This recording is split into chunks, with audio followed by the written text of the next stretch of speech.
You're listening to the Coach's Journey podcast, exposing the struggles and celebrating the successes in the life of coaches who are action takers and creating authentic impact in today's world. Whether you're just starting out, expanding your reach, or exploding your impact, you're in the right place right now. Stay tuned and be sure to subscribe to this podcast. Now, here are your hosts of the Coach's Journey podcast. All right, what's up, Coaches Nation? Back again for another amazing episode of the Coach's Journey podcast. I'm Dr. Sheri with our amazing co-host, Faisal and and we have our super amazing gentleman, Anas Daoud. Did I get your name right? Yeah, you nailed it. Okay. You know what? You nailed it. It's the first name that people trip up on. I know, and I've called you every name in the book. Every variation. It's cool. I feel special, so continue. All right, perfect. So if you've been listening to the podcast, the last couple of weeks, we have talked about sales. This is our capstone podcast session on sales, which is why we brought Anas to you guys today, because he is our resident expert. And not just resident expert, he is an expert in sales. And he is also a coach. And so he's been able to expertly combine his coaching journey and his sales experience to launch his coaching, to help with the coaching mastery community, to help a whole bunch of other people. And so we're going to combine all of that learning and experience for you guys today to help you level up when you're having a conversation with a potential client. What do you do? What do you say? How do you land the deal? All of that sort of stuff, because that's the scary part for a lot of coaches. Like once we get the client, we kind of know what to do. Like we can figure it out. But it's like that gap between starting the conversation and closing the deal seems like a mystery for a lot of people. So that's what we're going to launch into today. But first, as we always do, let's talk about our wins. And Anas, we're going to start with you. Yeah. I mean, it's funny. I just got off recording a podcast episode, which was incredible before this. So I'm already fired up to be here. And thank you guys for having me. My big win is actually today and yesterday.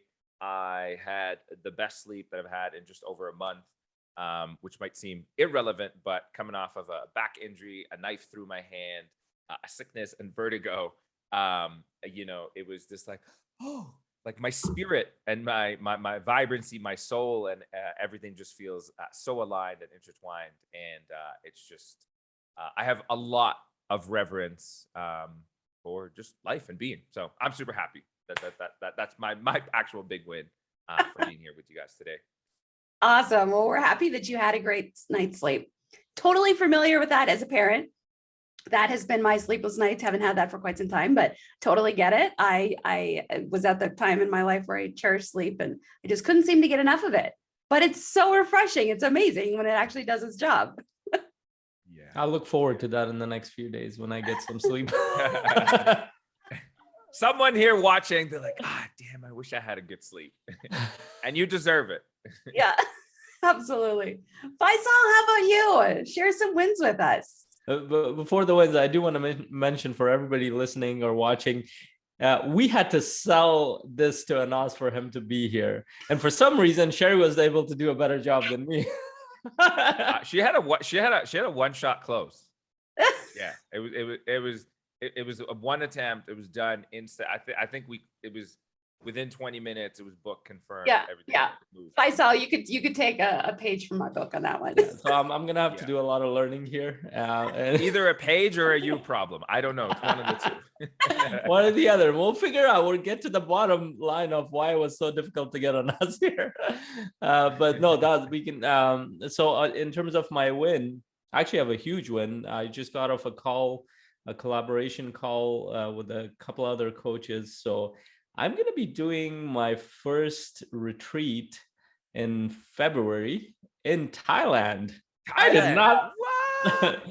And not only that, like in terms of coaching, like this will be the most I'll make in a week from just one package. But on top of that, the people from that retreat get funneled into my community. Wow. So like, that's amazing. And I might and all the listeners get an invite too as well, right? Of course. They'll get an Okay, like invite. I want to piggyback to Thailand, so whatever it takes, like I'm in. Definitely will get an invite. And on the personal end, I was talking to Sarah, my wife, and we're like, we might just end up staying there for a month. And get this, the resort is owned by a coach who built it. That's awesome. Wow. So I'm really excited about it. And by the way, that collaboration came from one of the members in our community. That's awesome. That's awesome. That's Everything. crazy. The power of community, huh? Right? Right? So I will share my win, and it was this morning at the gym. I was on the treadmill trying to get some sweat on, and I got to listen to 54 minutes of Anas get to share his. Oh, I did that yesterday, the same thing. Yeah. So for those of you that don't know, we're all certified high performance coaches. The three of us are. And in our community, we have a monthly call that to share information and to, just kind of encourage each other. And Anas had the high privilege of being able to be the spotlight guest this month. And so he was able to share his journey with all of the other coaches. And I learned some things about you that I didn't know.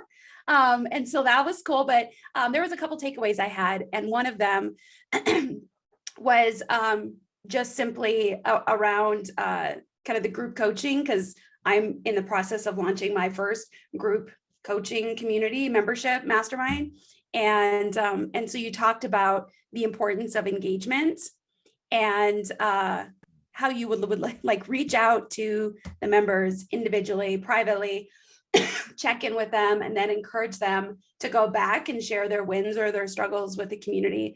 And that was one of the powerful ways in which you could kind of start to cultivate people to take ownership over engaging. So it wasn't always like you prompting, but you kind of started that way. And so, so that was a great reminder that as I'm having these sales conversations myself with potential mastermind members, that for me to be more intentional about the power of the community, because I don't want it to be all about the Sheri show or the Sheri and JP husband. It's a real estate investing mastermind. And while we are doing it because of our experience and our abilities, we don't have all the answers. I can't predict the way the market's going to go. So it's really going to be, it's anyway. So I just wanted to make sure it wasn't about that. So it gave me a lot more information and clarity around the sales conversations, and then kind of how to engineer things once we get going. So thank you for that win. My pleasure. Thanks for listening. Absolutely. I got butterflies thinking about it. All right. So before we launch into the sales conversation further, we are going to recognize our sponsor, which is the Coaching Mastery Community. It's a virtual community of coaches of various shapes, colors, and sizes. They have different certifications and backgrounds, but we all unite over the common mission of how do we serve people at the highest level. And that includes helping us build coaching mastery, but then also build business mastery, because you can be the best coach in the world, but if you can't enroll your clients in your coaching program, whatever that is, then you're not able to actually deliver your high level of quality. So it really requires both pieces of it. Gentlemen, you want to add a little bit of information to that from your perspective? On Coaching Mastery Community? Yeah. I'll steal the spotlight from Faisal. On literally on the community call, if I could sum up the gist of what I shared with all the other certified high performance coaches, nothing, and I don't say this lightly, like nothing in my coaching journey would have materialized, led to me being here, or any of that if it wasn't for the power of community. And for starters, being around like-minded individuals, like all different walks, as Sheri, as you mentioned, colors, shapes, and sizes, I think was the words that you used. It's the idea of like borrowing confidence, right? When you're in a community, when you're with a group where we're all aligned, and the beauty of it is everyone in there is, has such a heart of service. It's not this like, what I've seen other parts where it's money, go close the deal and grind it, all that. And, it's actual individuals that care so deeply about, helping and making a difference and transforming people's lives. And in that process, they're also like, I want to build a business and like make this my life, because I would love nothing more than to just be doing this as like my full-time occupation, to fire my boss, to move on, whatever. And the just the power of proximity, of being around other individuals who are on the same journey. Some are going to be further ahead of you. Some of you are going to be, further behind you. So you'll get to help others, but you also get to learn and grow with others. And then what happens is, when everyone around you is going through this, your mind is like, oh yeah, like this is what everyone's doing. Like this is the thing. So you borrow the confidence from them, but then you're also it helps you spark this like obsession and this ambition, because we're all marching forward, right? It's not about getting it perfect, but it's about just making progress. And that's, with how the community is facilitated and everything that rolls out and happens week after week after week after week, it's hyper focused on like, how do we get people going forward and how do we get them making money? Because once they make the money, they can sustain that dream, they can sustain that message, and they can make this a real business, so they can go to their partner, go to their family, be like, guys, like this is it, it's happening. I love my life, and we can quit, we can do whatever. So anyways, what I really want to emphasize, for anyone listening, if you got a big heart, you want to serve, you want to make a difference, you feel there's something that gnaws at you, that that you got to be down this path. And truth is, many of the coaches that I've met aren't salespeople. They don't have this like talk to people, sell people, close them strategy, get weird about it. They're like, I just want to help, but I can't do that stuff. Like, and there's huge identity shifts and things like that have to happen, and strategies. Some of that stuff we'll cover here. But if you're that person that just knows that you want to do more and be more, but you're kind of stuck a little bit, whatever that may be, and particularly especially on like how to sell and have conversations, because there's a lot of weirdness around that. This is your tribe. Like this is your nation. Yeah. Like just go to coachingmastercommunity.com and just look it out and see if you align. That's all I'll say. That's all you'll say. You made it sound like it was just like a little brief thing, man. You're on a roll. Yeah. And that's what we call sales. Well, and as you were talking, Anas, it made me think about Anas. God, see, I interchange the That's two. okay. It's okay. Everything's fair game. Everything's fair game. Yeah. We'll just call you Big A, right? Big A. Does that connect with the comment you made about the mic at all? Yeah. No, that's okay. We'll pivot the conversation. Okay. But it is like there's two ends of the spectrum, I think, with coaches, and a lot of times. And so I just wanted to kind of bring this out because I want people to think about where they are and be okay with that. On one end, a lot of times when I see kind of big coaches advertising like, how to get 10 clients in 2 hours or, whatever. It's like 100K in 2 days. Right. It's like they're a salesman first, and then they layer on the coaching and kind of the compassion or whatever. It's like they're a salesman, and then they're trying to add the coaching, the compassion, all of that sort of stuff to it. And I think the people that we work with are on the other end of the spectrum, which they exude compassion and being coachable and wanting to help people first.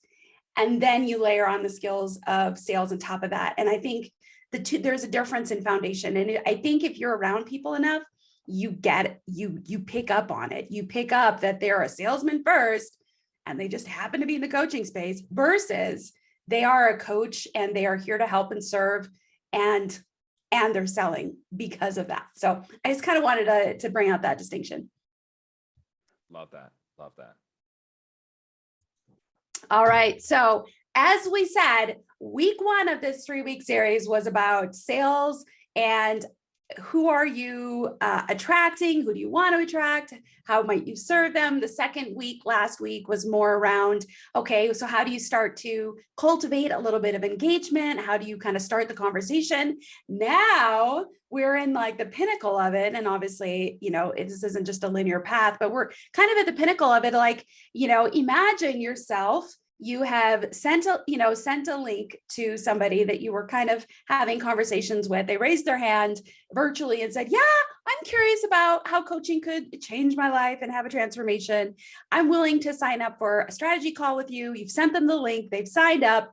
You're 5 minutes before that strategy call now, and you're going to be on Zoom with them. What Woo! What are you thinking? How are you preparing? What is that sales call going to look like? So let's maybe start there. And first, we're going to have Anas kind of give his perspective. Okay, and I'll just sound it back just so I make sure I'm answering the right question. I got a strategy session booked.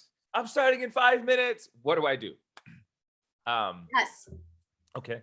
Yeah. I mean, I got my pen, so we'll bust out some tactical things as we go here.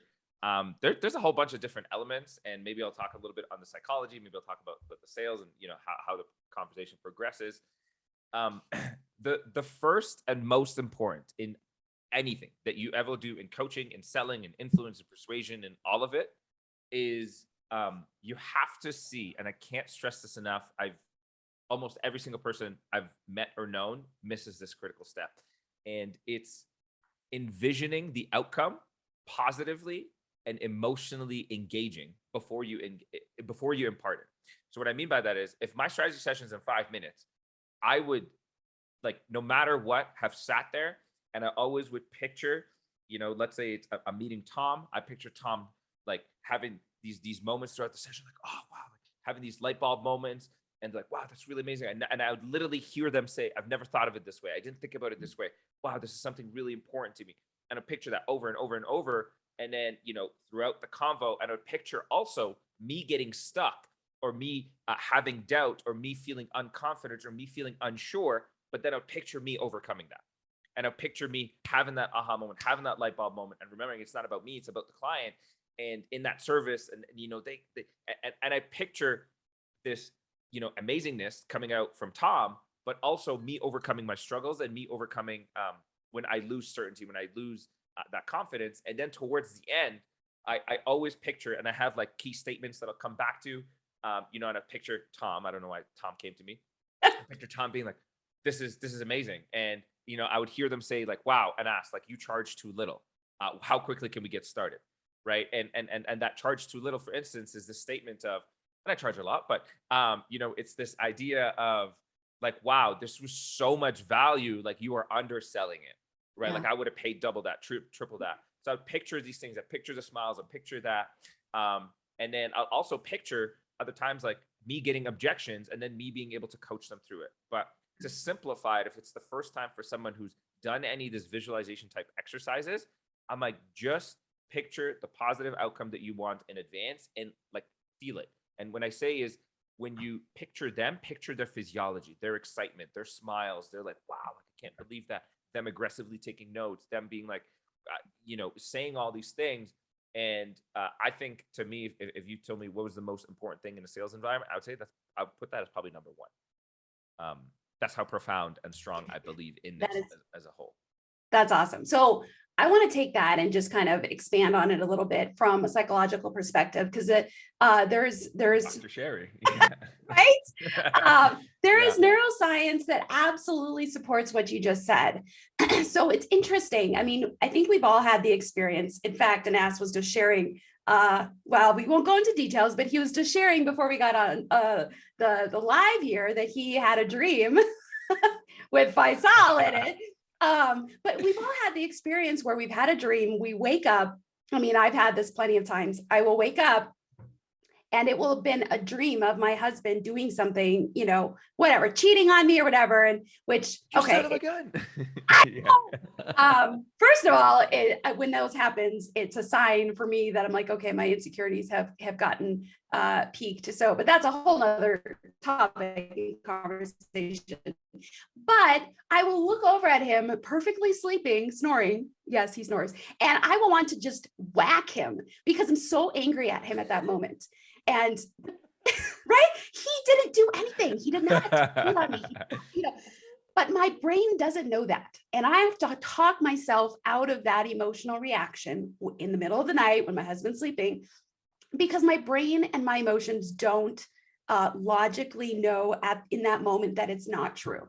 And so I use that experience as recognition that our brains actually don't, the way that they function, they cannot distinguish between an imaginary event and a real event. They still change when we have a thought, when we envision something. our brain changes almost in the same way as if we actually went through it. Now, another reason or another way that demonstrates this is true based on science is what's called exposure therapy. Now I'm going to go into the therapy side of the, but it's just to demonstrate, because I want to hammer home what Anas is I'm saying. learning. You keep going. Yeah. So in exposure therapy is, sorry, I just had the thought of exposure, which is related to a conversation we had. Okay, so exposure. We were talking about S&M, folks. Okay. All right. Mic drop, plot twist. That's why we're on the theme of cheating and all of this. But Right. Like okay. So exposure therapy is a research-based solution for anxiety, and particularly around phobias. So if you have a fear of spiders, if you do exposure therapy, it will help you get over it. Now, here's the thing that relates to what Anas is saying, is that you can do in vivo exposure, which is it's not like you actually go to the office and hold a spider. You don't have to do that. You actually just imagine. So you go through this imagery and this of you getting close to a spider, of you holding a spider, of you stroking, all of the things. And it works. So all of these are examples and evidence that what Anas is saying is true, is that when we think of things, we are conditioning our brain to believe that it's true and to understand it's true. So thinking about having a successful sales conversation makes perfect sense in helping your brain believe and act as if it has already happened and if it's true. So I hope that kind of helped unpack it a little bit with some science. that hit it for sure. Good. Go, I thought we were Dr. gonna add something. Sheri. And also Yeah. it connects to the coaching world of, like, if you're a coach and you haven't gotten your clients to go through some kind of visualization, you need to start now, because it's probably one of the most powerful experiences that gets to their whole physiology, their senses, everything engaged, and it goes deeper than a conversation around what you're talking about. It's getting them engaged at a different level. And when you see it, when somebody goes through a few minutes of a visualization, they connect with their vision, or they connect with the ideal version of who they are, or whatever that is. They come out of it, you can see a tangible difference in their physiology and how they feel. And a lot of times the words might be like, oh, it's possible. I can do this. Yeah. And I want to echo what one really important part on this, in addition, is if you've done these strategy calls, we'll just call them strategy calls, like before you get a client to say yes. And if you've done those and you've screwed it up in the past, or you beat yourself up, or you didn't have the result that you wanted, then if you think about it, your mind has only seen, air quotes, failures or lessons, but you've never actually seen or pictured or experienced what the win would look like. So I'm like, well, it's kind of hard because you don't have a bullseye or a target. You don't even know what that looks like or feels like. And the ultimate and most important thing, and the reason why this is, I would say, like my number one tip above all else, is all sales is, at the very highest level, is a transfer of emotions. And at the highest level, it's the transfer of certainty. That, you and I going through the call, like, you are certain that working with me will be the solution, will provide you the insights, the breakthroughs, the frameworks, whatever it is, that you are certain that I am your guy or your gal to help you get to your next step, whatever that is, right? So when you think about the transfer of certainty, it's you might not have that level of certainty needed when you enter the strategy session. So how you raise it is you have to just have the result and see it, experience it, and feel it in advance. And the advanced level is to also see you overcoming the struggles, especially if you get the client who's like, I need to think about it. Let me talk to my spouse. Let me this. Like, you have to see you overcoming that. So I just really wanted to emphasize that before we dove a little bit deeper. Transfer of certainty. I love that. Transfer of certainty. Amen. And how can you transfer certainty if we're not certain? So that's the challenge around kind of visualizing and getting your mind in the right spot before you start having that conversation. Otherwise, you're transferring uncertainty. You're transferring scarcity. You're transferring, fear, and they already have those. They don't need more of yours. Right. Can I go to the second point? You're on a roll. Okay. All right. I'll keep coming until you guys tell me to stop. So the second piece I'll tell you is that I'd like to share is, well, we have to clarify, like, what is the purpose of the strategy session? It's sure, yes, you could say it's to get the client on board. It's this, but for starters, it's for you to qualify that this is someone that you want to work with, right? I've definitely made this mistake where I had to fire a client later, happened before, or I've been miserable through the experience because I came from a place of neediness, wanting the progress, wanting the money, that I took someone on that I knew I shouldn't have. And hopefully you're not in that place. And I know so many coaches that have. It's just a horrible experience. But it's just to remind you that the purpose is for you to qualify this is someone that you want to work with, but also is on a bigger scale is you have to think about this. You are trying to paint a picture for the customer. Okay, so regardless of what type of coach you are, right? Ultimately, people are not paying you for you; they're paying you for a result. They're paying you for an outcome. Okay, and it gets a little bit contextualized based on the type of coach you are, and this is why people get confused in the industry. When they're like, you need this one singular result, like it has to be this one thing. Like, sure, if I'm a health and fitness coach, and maybe my thing is around weight loss, then that's fine. And maybe it's a certain weight or a body fat or like whatever it is. Like you have a pretty clear outcome, and you can kind of guide the conversation towards that, right?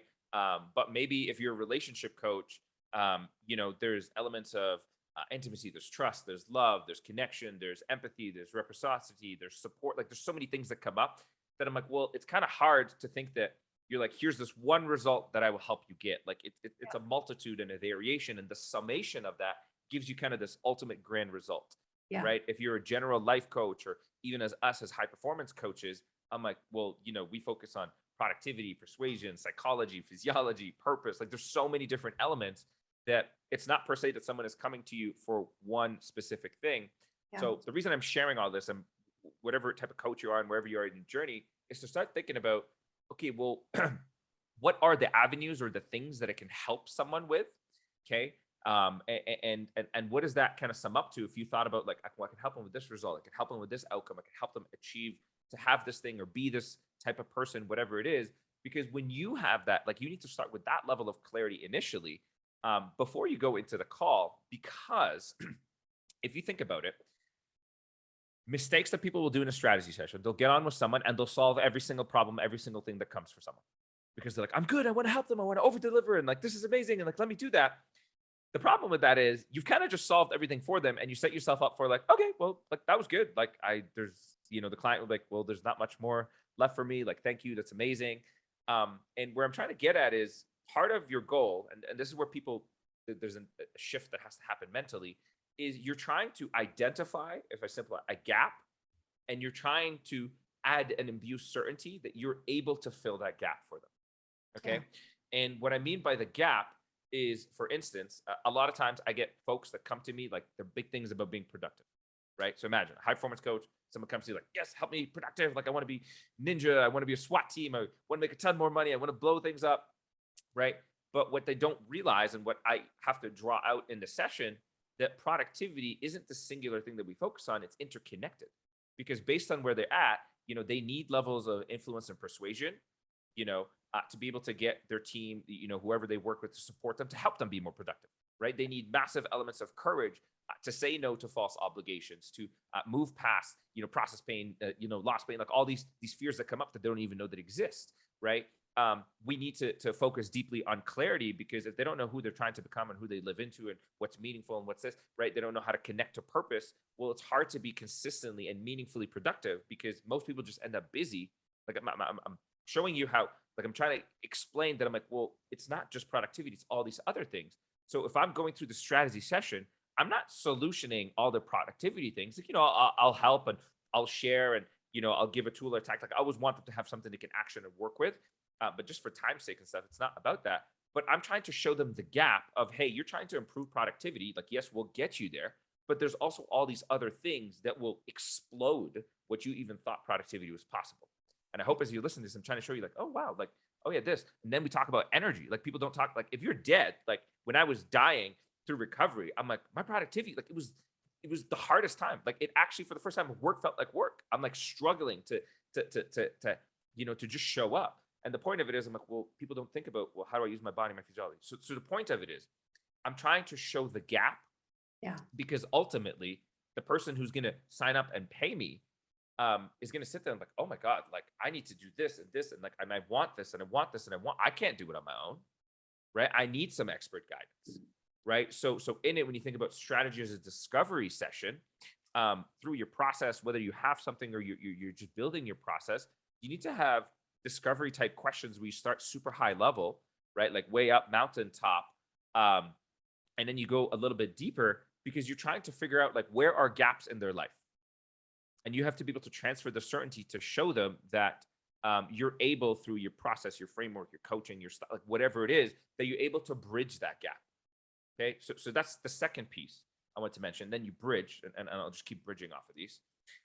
The third piece, and I think this is kind of up there, is the idea of future pacing. Okay. So if you just write the word future pacing, and what future pacing is you have to help the client see the images, and as Faisal was mentioning, like when he was talking about, like, if you haven't got your client to visualize, like you need that, you do need that, and I'll explain that, and don't freak out on it. It could be very simple. Is they need to see in their mind the positive outcome of doing the change or achieving that thing or having that breakthrough or wherever they're trying to go. So if someone is, I don't know, if someone is, overweight and they want to lose weight, and you're coaching them through the session, you're like, well, have you ever thought about what it would look like when you actually go into the bathroom and you look in the mirror and you just have a big smile on your face because you can't stop looking at the damn sexy son of a gun just staring right back at you, right? And what they'll tell you is they're like, no, I've never thought about that. And I'm like, when you start helping them articulate that and see that, it drives emotional connection. So they feel emotional certainty. It's an element of how you raise the certainty. So it drives their emotional certainty. They also get excited, and it creates way more necessity for them, right? When you think about someone who's, like whatever the thing that you're trying to help them with, you have to guide them. You could just ask them questions. You don't have to be a superstar. You could just like ask them, what would it look like if you were able to do X, Y, and Z, or to be here, or what would be different? How would you feel? Or, if maybe you guys didn't fight 22 times a day and you only fought twice, like what would that allow you to do? What would that feel like? Right? And they'd be like, I don't even know what that feels like. And you're like, yeah. And you start getting them to experience and feel what this positive outcome. So similar to what you did. See, now you're role modeling it in a sense. Similar to what you did before going into the session, you're envisioning the positive outcome. You're trying to get them to do the same thing in the areas that are specific to what you work with, right? And that's the concept of future pacing, where if I could simplify it, here's the rocket ship, put them in the rocket ship, fly them here, be like, this is what life could be like, get them to feel it, and then come back. And now there's this gap, and you're like, I can help you get there, right? And I emphasize the importance of this because people get weird that like, oh, Anas, like this sounds manipulative, or or like I'm doing this ninja jujitsu, and I'm like, no, like this is how you serve someone, because they won't buy or commit or invest with you if they have no idea why. And what happens is the trap. If you're not doing these things, I promise you, and I will bet everything that you will get. Well, now's not a good time, or they'll tell you at the end that like when they got all these projects coming up, or they say, they'll give you a money thing. They'll say they have to check in with someone. Or they'll say, well, what about next quarter? Or they'll say that was really good. That's all I needed. You'll get all these stalls, all these smoke screens, all these like, things that come up that are automated, and people like freak out about it, and they try to handle it. And like, I don't know how to deal with objections. I'm like, well, it's never the objection. It's all these things that you missed in advance. Because if someone, okay, and here's a way that I encourage anyone here to think about is, imagine you had a client, a prospect, they got in a strategy session with you. And by the end of it, they sat there and they're like, wow, I am here. There is all of this that I could achieve and I can go to and I can work towards. And it seems like a long journey, but this person can really help me get there. Like it would be insane, right? To not want to commit with someone and go through that journey rather than them trying to figure it out on their own. Is that making sense? I can geek out and I can keep going. Actually, I just want to check in. I love that. Can I share what you shared from a different language, from different standpoint? Because I love what you're describing, and I was trying to put myself in the position of when I was starting out and I was hearing this, and it was like all sorts of triggers around this. It's like, okay, what am I doing? And you shared a little bit of it because we have our own objections around it. It's like, oh, why would I want to do that? Because I want to deliver the most amount of value, and I don't want to sell them anything. Or if I do, I want them to Just jump at me. Yeah. Jump at me, basically, which can happen, by the way. That's possible. Yeah. But not all the time. It's happened to me 3 times in 6 years of coaching. So where before I got to the end of the conference, like I'm in. What's like, can we make this happen? They didn't even want to know the price. Like what? But that's you can't rely on that. Fully, at least. Maybe Anas disagrees with that, but we'll get to that. So I want to talk about what like Anas talked about gap and then future pacing. So the way I look at it from my perspective is the gap is the pain and the future pacing is their vision. And here's why it's important, because I always had this challenge in my mind, like, why am I getting them to see it to feel pain here? I don't want that for anybody. Like, I don't want people to be in pain. Like, in fact, the whole reason why I want to be in coaching is because I want to help alleviate their pain and not give them more pain. But here's the problem. And everybody knows this, like when you actually look at your day-to-day life, notice the people around you, most people avoid feeling pain. So what do? They distract themselves. They go on their phone, they go watch TV, they go talk to people, they do like anything that would get them. And when I say pain, I mean psychological pain, I mean emotional pain. And that could be the pain of lack of clarity, lack of energy, not feeling like they're enough, not having all sorts of fears that they don't know how to deal with. So emotionally, they don't know how to process that. They haven't been taught that. So what they've trained themselves to do is bypass that and just focus on like just in the environments that we live in. It's not a wonder. It's not a coincidence that it's filled with these kind of distractions. In fact, it's only sustainable with those distractions. Otherwise, we're going to have an epidemic of psychological challenges here. So, but what we're doing essentially with the sales process is we're helping them go towards something that their mind wants to avoid. Mm-hmm. And that process is hard, but it's necessary, because unless they can experience that, unless they see what the challenge actually is versus what they might think it is, you can't build enough necessity there. Right. They won't give them enough value. And so I'll kind of bring another analogy to it and literally talk about physical pain. Like the purpose of pain or the reason why we have a physical pain is because it is a signpost. There is something wrong in our body. And the point of a painkiller is a painkiller doesn't fix the problem. It just fixes the symptom that there is a problem temporarily, and so if you take too many painkillers, you never fix the problem, and you're in denial that you need to go to the physical therapist to get, whatever, or surgery or whatever the situation is. But painkillers are not the permanent solution. And that's basically what we tend to do, and what your clients are doing. What I do in my own life at times is, we experience pain and we just grab the closest thing that's going to help us, quote unquote, alleviate it for the moment. And so you're doing your client a disservice if you let them continue to take painkillers when they really need to face the pain and figure out where it's coming from and the reason why, and actually get to the source, the origin of the pain. Yeah. And as soon as they get that, you don't need to convince them that, oh, this program is like, they feel it. Right. This is probably the first time they ever feel it. And then the future pacing part I love and that's where their vision. I had a session yesterday with this young woman. She's like part of our family, and she had this, I've known her thinking about being a writer for the longest time. And I know her thoughts around it too, because I talk to her all the time. And she's like, oh, that's like, I want to do all this stuff. It's not that practical. I'd rather go to medical school. And she finally got the courage to apply for an English major, and she wanted to go creative writing classes, but she felt guilty. Nice. She felt guilty around it. And then I was like, you know what, this needs to get tipped. So I just got her on, like we actually had a conversation face to face for close to 2 hours.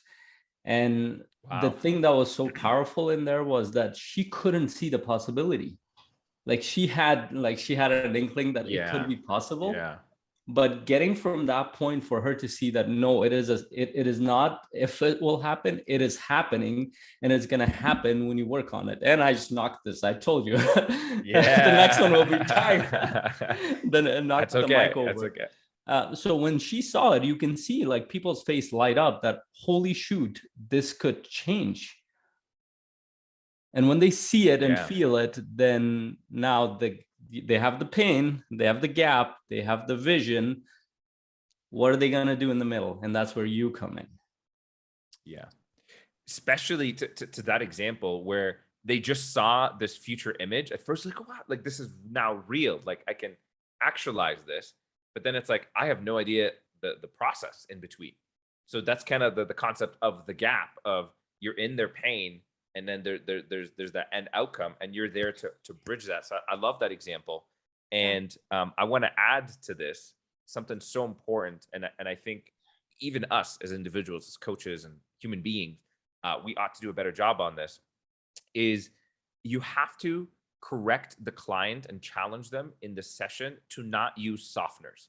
And what I mean by that is so much, like think about, and I don't know, I just pick on health because it's so easy.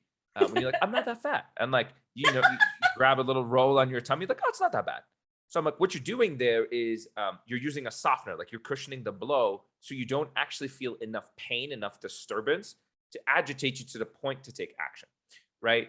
Or you only look at like the one sexy side of you in the mirror and you ignore the other. Or, if you look at you were finances, with me this morning in the bathroom. And I was like, not that bad. It's all right. Yeah.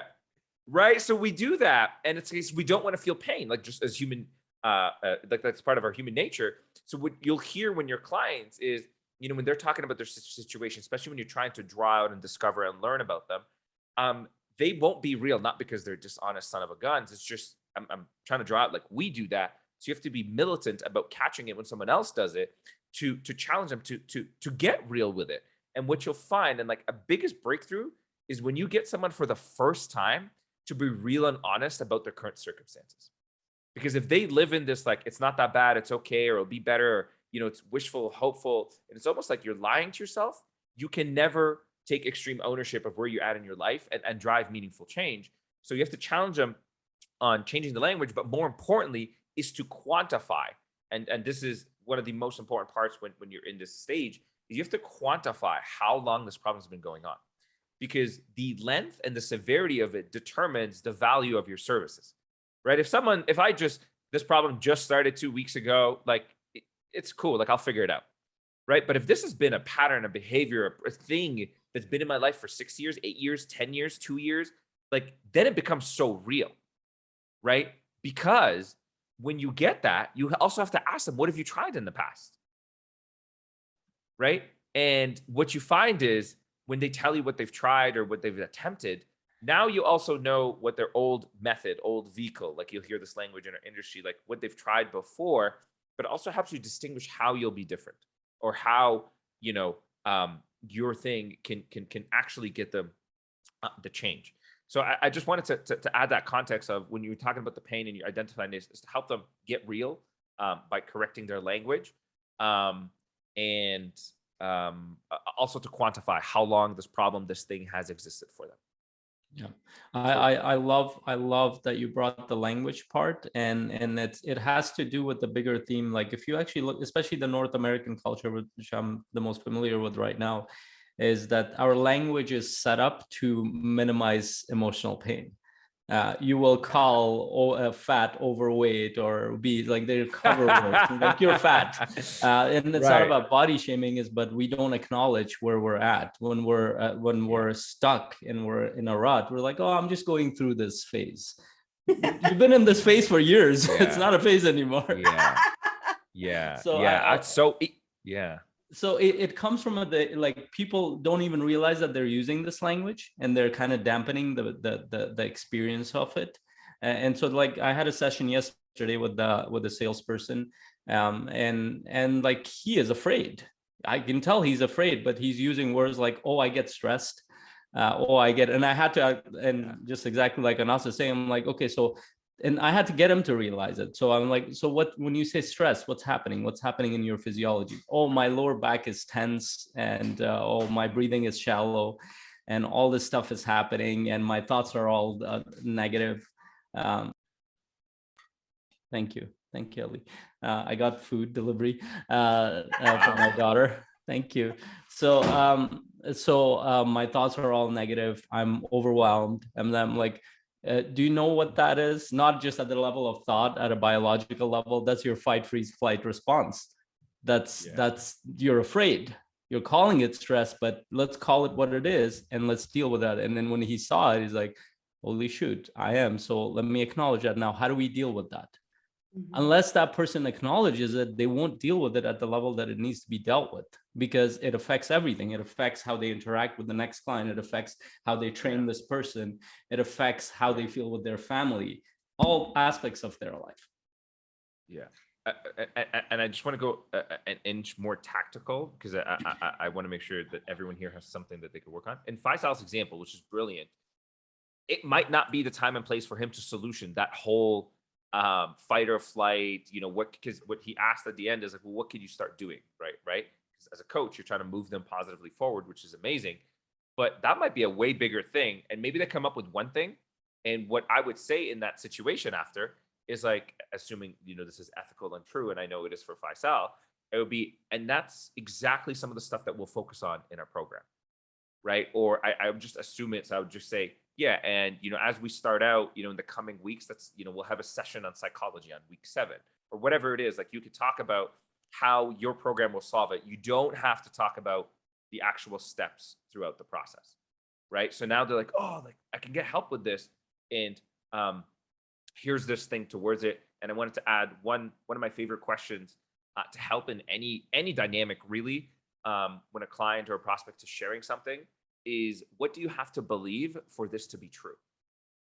And a lot of that helps me draw out and helps them figure out, like, what is my belief? Because a lot of times you'll catch a limiting belief, and a belief is just a feeling of certainty. You'll catch something that isn't conducive. And a lot of times they're trying to go, this way, but then they have these beliefs that take them that way.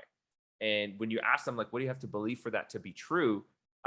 They start seeing that there's like, things with their psychology that isn't supporting them, and it isn't, and in that, again, for me, I'm like, these are things I definitely help my clients with. So I'm always like, planting these are things that we focus on in the program. And I'll explain that at the end, right? I don't have to go and solution every single thing, because then it takes away from the overall objective of the call, and it's to serve the client, for me to figure out that I can help them, but also to identify gaps and pains and areas of improvements and things that we can help them progress through.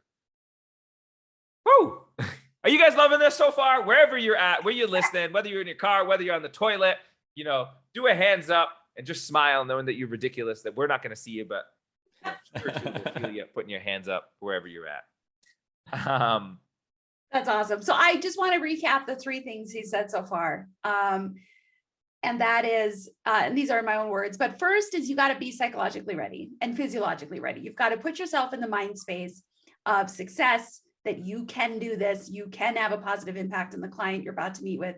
Make sure you don't just, you're not running around with your head cut off, and then as if your head is cut off, and then jump on the call and be like, and like you're just trying to catch your breath. Doing a whole bunch of stuff. Probably not the best way to set yourself up for success on a strategy call. I've done that. Not the best way to set yourself up for success. Number 2 is increase your level of certainty about your ability to help them, because that is what you are ultimately selling them in your strategy calls. If you're certain, you are selling them your certainty that you are able to address the gap that you are going to help them uncover, expose, and really feel. Thirdly, is the future pacing or the vision casting, depending on the language you want to put around that, and really helping them understand that whatever discomfort or frustrations or barriers they're experiencing right now doesn't have to be there forever, that they actually can emotionally connect with something on the other side, because that emotional connection is what's going to help them buy. It's going to be, people buy based on emotions. They use logic to justify what they just did based on emotions. They won't admit that. We don't always recognize that, but that is a truth in the sales world. And so that vision, future pacing is a really critical piece of it. Those are the 3 main points you said so far, right? Did I miss something? No, I would just emphasize that you're also drawing out, maybe the fourth point is around the pain. Yes. And I caution with coaches, like if I was talking to salespeople, I would use the word pain. But sometimes when I know if I say it to coaches, like, you're evil. No, like, I don't want to hurt my clients. But like disturbance, right? You want to see where they get disturbed or where they struggle, where they have fallbacks, whatever the word is, it's pain, right? We're all in some form of pain. We're trying to, I was in so much pain, not having my health, that like I was doing and trying every single thing to get out of that pain. I'm like, that was pain, right? So it's pain in the totality of it. So that'd be the fourth, and maybe I'll transition into the fifth. But that was beautiful, beautiful recap, and I should strip that because your language was way easier and more simpler than mine to follow. Before you move towards the fifth point, I just want to highlight something, that what we're describing is a coaching process. Like, if you haven't caught on, this is coaching one-on-one. Without you going deeper into their pain, you can't actually know what's happening. You can't challenge them. You can't create the impact. Without you helping them see that possibility, you can't coach people. That's coaching. Future pacing is coaching. So like what we're talking about is coaching, and the only stuck that we have in our mind, and Anas helped me clear up this a lot of times, is that sales is coaching. Coaching is sales. And actually there's a book that we're reading right now, if you can see it on video, and the book club in my community, To Sell is Human, and I've read it a couple of times. It's like, it really helped me clear up that the sales world is very different nowadays. What we thought of sales and the ideas that we have, it doesn't exist at least in the sales that works long-term consistently. It's just the process of coaching. That's why it works so well with coaching. Yeah. And again, I want to, because I think some of these mindset blocks that we have as coaches are so important to get through. And so I love bringing analogies from other places in our life where we're like, well, duh, that's obvious. Because then the question is, well, if it's obvious in that domain, why isn't it obvious in this? Or how can you apply it? And so again, going back to the physical, like when my shoulder's jacked up, I don't know why, actually both are kind of jacked up. I go to the physical therapist and she's like, okay, hold your arm like this. Now go back, back, back, back. Tell me when it hurts. And then I'm like, ah! She's like, yes. Okay, now this way. Tell me when you get, she has to do that because she has to understand at what point now am I experiencing pain. She can't help me figure out what exercises, stretches, whatever I need to do without me getting to the point of pain. We are doing that with our clients. We have to let them experience that pain because that helps us and helps them really pinpoint how the solution, or what the solution actually might be, what the reason for the pain, and then the solution. It's a critical part of the process. Love that analogy. Okay, that's so good, because now I'm gonna flip this whole conversation on its head. I'm not even gonna go to point 5. I'll come back to point 5. I'm gonna take this convo in a complete 360. It's gonna shock people, confuse, scare them, and excite them all in one shot. So again, mind you, this is a generalization that I'm sharing, and so humans, we're always moving in one of two directions, right? Like in some of these cases, we're talking about if someone's here, I'm trying to get them to the pain so I can move them out of the pain, right? Like, because they're not real with it, they don't acknowledge it, it's not at the top of their mind, they can't make a decision, like they need to feel and experience it. But there are also other individuals, okay? And here's a prime example. I got in a strategy session, and actually I'll use me as an example, so it won't be as general. I got in a strategy session, for those of you who don't know, with Faisal. He's a high performance coach. I'm a high performance coach. We've been doing this for years. I coach hundreds and hundreds of sessions. Like I coach through the process, and so does he.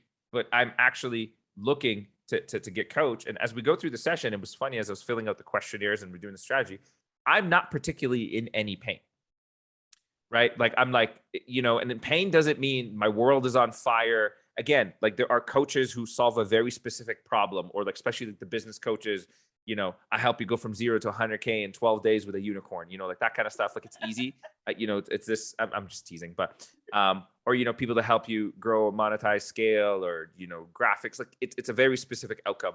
But when you think about like life coaching as a whole, more holistic, sometimes someone isn't in pain and there isn't any real pain for them. So, and the generalization here is I found from my experience that it's more people with like an entrepreneurial spirit that are driven like this way that I'm going to describe. And they're just driven by the conquest of pleasure and growth. And what I mean by that is when I'm sitting there, I'm not like, I need, initially when I spoke to Faisal, I had a problem and he kind of helped me through it and I processed it and so on. But I'm not in any real pain that I need to drop everything. But there is a drive in me, and I've had this, so many of my clients are like this, and I actually audited one of my groups, and every single member told me the exact same thing, and it was so mind-blowing to me, is because we're continuing the program, and they said, I really just want to get to, I know there's so much more potential. I know there's so much more for me. I know I could be so much more. And like, I just want to get there quicker. I want to get there faster. Like I want to, like, air quotes, what they'd say, unlock my potential. Like, and some actually said, bridge that gap between where I am and where I want to be. And it's not like any of them could singularly point, like, here's this one problem that once you solve this, or you knock this domino, everything's going to change for me. It's purely this ambition and this desire of, I want more from life. I know there's more for me and I want to grow. Right. And the reason why I'm sharing that is, as you go through strategy sessions, you might go through someone and you might not see per se the pain, air quotes, right, that shows up, but you can also be painting, and this is where future pacing comes in a lot, of what the value of someone expertly guiding you through. And I want to teach this concept here that I learned from Russell Brunson.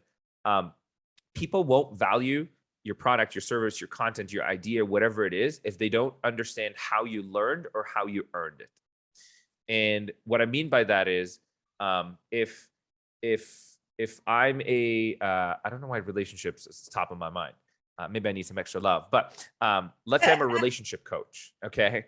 I might, for someone to value and have way more perceived value from my experience, imagine I help, couples who are like going to go through a divorce.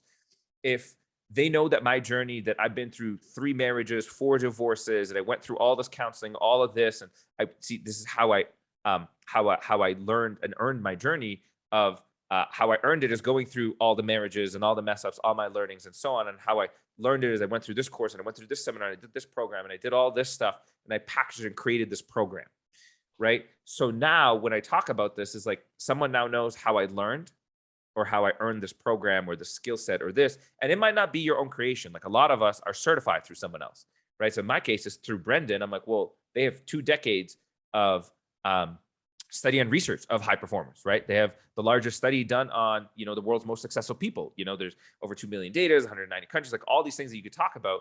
But it's also like, so rather than me figuring out or you figuring it out, it's distilled into a process. It's a curriculum. It's a, proven outcomes, proven this.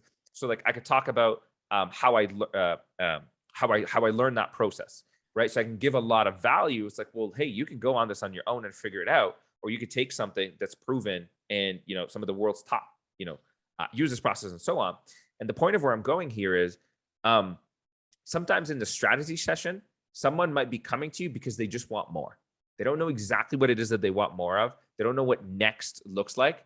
But part of it is you, in all cases, and I should emphasize this, and I completely forgot to talk about, no case in any scenario will I ever do a strategy session without someone, A, knowing my story, and more importantly, knowing how I learned and earned being a coach, where I am and doing what I do. Yeah. And they need to know the trials and the tribulations, whether it's money invested, whether it's sweat equity, whether it's time, whether it's your experiences, it's the summation, like that all has to show up, because that increases the perceived value of it answers the question of who do I listen to? Because when you talk, you guys are talking here, like, why should I listen to these people? You're like, oh, well, they've been where I am and they are where I'm going, or they, so you answer a lot of that. And where I'm trying to go here is it's not all just pain, I bridge the gap and so on. It's also just helping them paint a compelling future, helping them paint a greater vision, right? That when I got off my call with Faisal yesterday, it was funny. I'm actually going to read something, because I screenshotted this when I was doing the questionnaire because it made me smile. And one of his questions, question 23 on his assessment, if you guys do it, it's 24 questions. It took me an hour and 20 minutes, but that's not the point. Why would you like to work with a high performance coach? Okay. My answer was, there is no single person on this planet holding me to a higher standard, to the degree, intensity, and level that would excite me, challenge me, and make me unbelievably uncomfortable. I have blind spots and I only know what I know. I'm constantly growing, training, learning, and investing back into myself. But in all of that, I'm learning at my speed, I'm moving at my speed, and I'm growing at my speed. Even with tens of thousands of dollars, hours, energy, and focus that I've poured into myself year after year, I acknowledge that there's nothing more powerful and transformative than having someone externally, expertly guiding me, helping me discover my own breakthroughs, insights, challenging my thinking, and teaching me world-class strategy. Most importantly, someone who is deeply invested in my growth, happiness, success, and contribution to the world. And truthfully, no excuse is worth holding me back. As great as things are going and progressing for me right now, I'd be silly to go at it alone when it can fast track my journey. There's a whole other level of potential and growth that I haven't even scratched the surface of. And I want your help to bridge the gap from where I am to where I could be and help me live into my fullest potential. This was not scripted or planned. It just happened to be on my desktop, and I thought it was really relevant to this conversation. But the point of it is, if you read that, and I'm not saying, people like me, but there are a lot of people like that.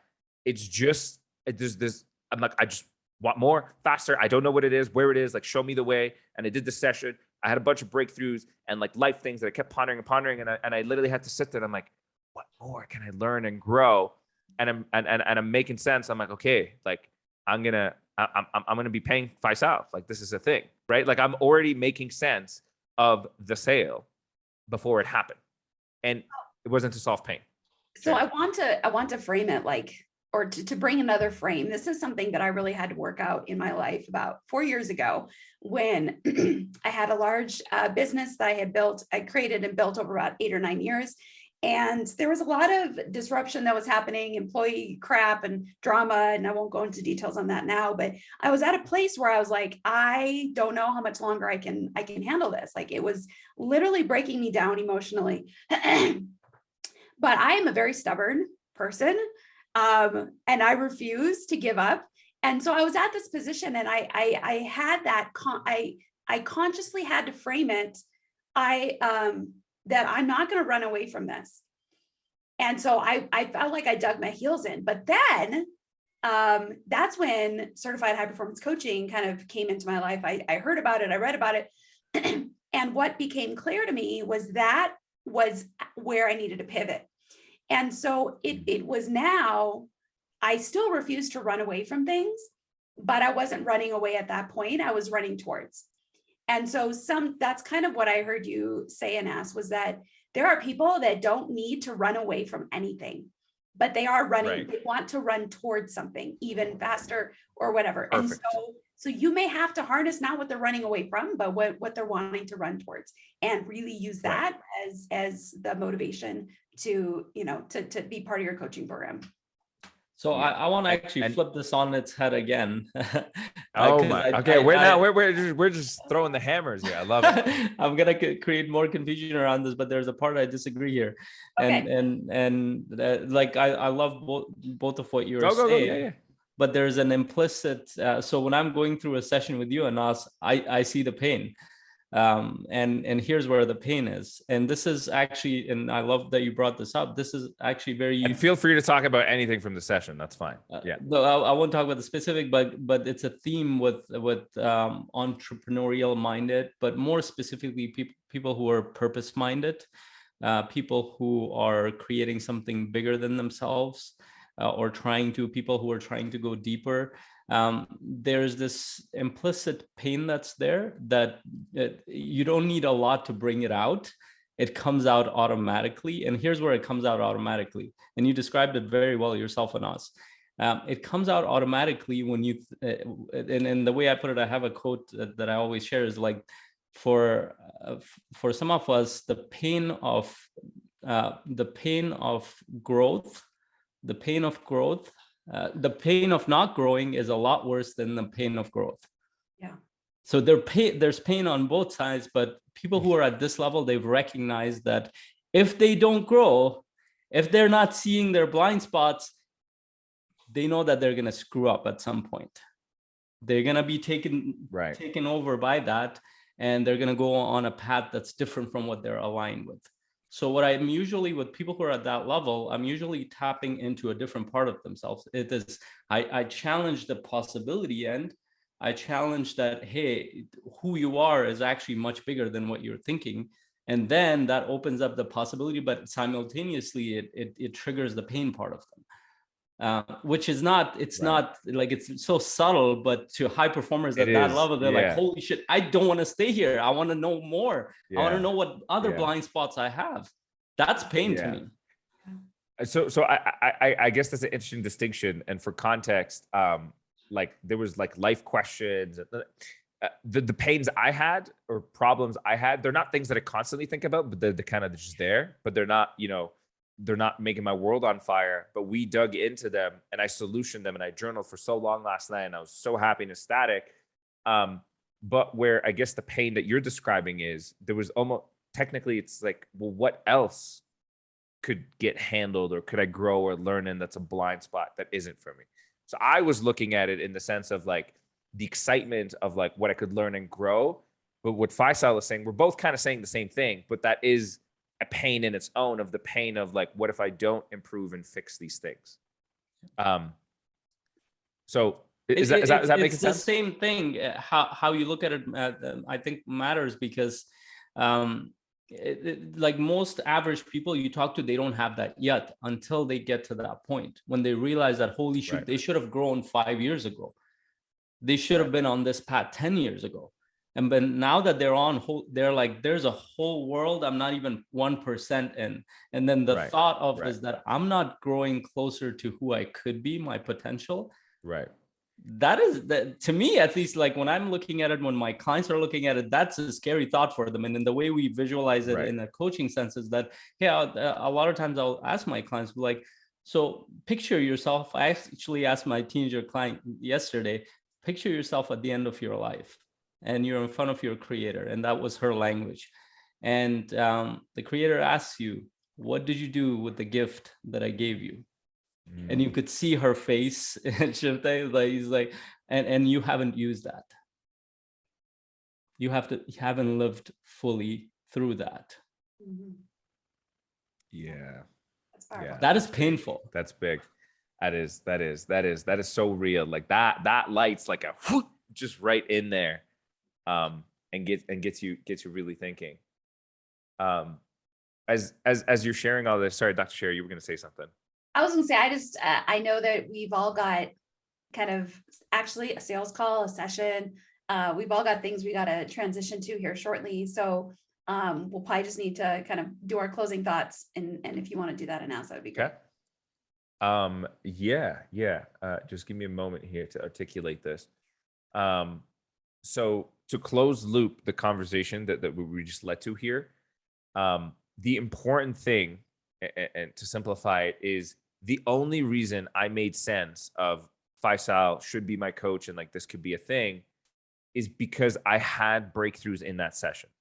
So in my case, in some of the cases of your clients that you're going to get, they might not be in per se that pain and so on.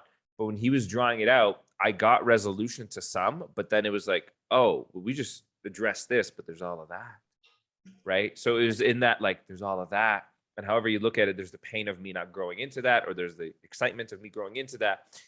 That was enough of a cliffhanger that's making me sell myself of like, okay, I want to do this. I want to bridge this. Like, I want to figure this out. I want to go there. I don't even know what's there. Like, how much better, faster, all of that. We're having that call. Yeah. We're having a follow-up on Friday. But the point of it is, helping them with the breakthrough and getting their ahas or insights actually is selling the service of what's possible for you. So I encourage that. And the last note that I wanted to close on, and I know I said the first and most important thing, and I'm going to probably rank this as the second most important thing, because this one is the hardest thing for coaches to grasp, conceptualize, and work on, is don't practice on your customers. And what I mean by that is, yes, it's easy in coaching master community. We have other coaches that we practice our sales calls, our enrollments, our coaching, all of that. So it's like you're practicing with another expert who can give you feedback, which is amazing on its own. And if you're like, hey, I need other people to work with, like, check out Coaching Master Community. But what's more important is you have to sit there and like, right, okay, I get these questions, or I get these objections. How do I handle them? Or I see these problems. How can I paint, the idea of a decision tree? If a customer is here, how do I guide them there? And this is something that coaches don't do. For some reason, they think it's not something that they do. And I'm like, well, no one's coming to save you. Like, no one's going to come and do this work for you. Like, when I sit there, I have to plan out, like, here's these common things that I see. Here's these things that I come up with. How can I provide solutions? How can I guide the conversations? I got this objection. I got this stall. This thing happened. And I have to dissect this stuff and build my own little roadmap, because also ultimately down the line, as I scale and I grow, I want to offload some of my responsibilities. I want to be able to train the people that are going to be my successors to do some of what I do. And I can't train them if I don't know the dynamics of what goes on and what happens. And as you do this stuff, as you come up with it, and again, if you get stuck, you need expert guidance, Coaching Master Community will be there to help you with the experts in it. But it's when you start practicing, that's how you also imbue your confidence, because you're no longer sitting there and be like, oh my God, I hope they don't say this thing. I hope this doesn't come up again. You're like, oh no, I know when this thing comes, here's exactly what I'm going to say, or here's where I'm going to take this conversation. And it might fail that second time, but then you try it again. And you basically keep trying till you figure out your rhythm, your responses. And the more and more you do it, it's the statement of practice makes progress. And that's ultimately what we're all trying to accomplish in this whole journey. Yeah. And don't wait, guys, to have enough conversations to feel like you've got all of the answers down pat, like, because then you get to that analysis paralysis. You're like, it's not perfect yet, so I can't start you got to just jump in there, and at the same time be working on improving and all of this stuff. Like, don't wait. And there's one last thing in all of this, and this is a qualifying for me as a coach. One of the biggest qualifiers that I've learned in the 7 years of doing this is that and this, one of the biggest things I look for is that when I'm going through that session and I don't feel inspired by this client, I'm not fighting for it. Yeah. I fight for clients that I feel inspired. It sounds selfish, but those are the clients that you're going to have breakthroughs with, because when you're inspired, when they're inspired, insights, breakthroughs, everything come from that process. But if you're struggling with a client in the sense that they're kind of lukewarm about things, like that's a no-no. So like that, for me, that's such an important piece. And then definitely like one of the reasons why we had breakthroughs, because I was inspired by Anas, by what he shared. And we were both like, it became a space where inspiration could happen, insight could happen, breakthroughs could happen. And unless you can create that space, unless somebody's open to the challenge, unless somebody's willing to go deeper, that's not a client you want to take. So just as a final thought. Faisal, I just love that you said no. You are such a parent of young children.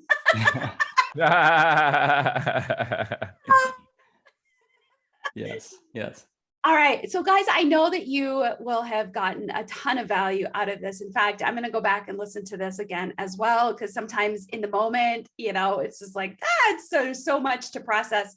So I would encourage you, go back and listen to this again, whether you're listening to this live or whether you're listening to on the podcast or replay. Go back and listen to this a couple times and invite your coaching friends or anybody really that's trying to sell. And as Grant Cardone says, all of us are selling all the time. Like, how did you get to marry your spouse? Because you had to sell yourself, right? To sell as human. We're always selling, we're always influencing, we're always trying to, to get people to believe our side or to understand where we're coming, whatever. So this really is applicable to almost anyone. So pass the link on to the podcast or the YouTube video, and so that other people can benefit from this as well. Yeah. And I'll say the last thing, and I promise I'll hit the mute on my mic. Wherever you are in your coaching journey, whether you're crushing it, whether you're starting out, whether you've been trained, certified, and never made that leap of faith, no matter where you are in your journey, it's the same thing as getting a coach. You can always do it faster. You can always have more fun. You can always reach your next level with a shortened pathway. And the death by 1,000 cuts is to go at your journey alone. And if you're here, it's called The Coach's Journey. If you are here, you're listening about Coaching Mastery Community. It is about the camaraderie. It is about the collective consciousness. It is about the borrowed confidence. It is about the insights, the challenge, the accountability. And I urge you and I implore you that wherever you are at, to just ask yourself, like, I'm going to go and sell coaching to people that, want to transform their lives and want to go to their next level. I'm like, well, there's also an element of integrity where you get to go and do that. And you get that opportunity to implement that in your own life. And the challenge here is there's something incredible and amazing launching with the Coaching Mastery Community, because usually the doors aren't open to take on new members. It's not a ever revolving door. And I know they just opened up an opportunity for something amazing. I'm not even going to share it in here because it's so freaking exciting. So if you are looking to grow, to scale, or to just start out your business, whatever the thing is for you, there's something special. And all you have to do is visit coachingmasterycommunity.com. And I promise you, it might be one of the best links that you got a chance to type in your web browser. And yeah, we'll hope to see you on the other side. Absolutely. Thanks, guys and gals, for listening, for watching. Just grateful and thankful to be able to share this space with y'all. And thank you, Anas, for showing up here. Thank you for having really me. This was so much fun. This was a awesome. Powerful conversation, and thank you. We really feel appreciated. And definitely like and share this, whatever platform you're listening on. And we will continue this conversation next week, same time. Bye. Bye. You're listening to the Coach's Journey podcast.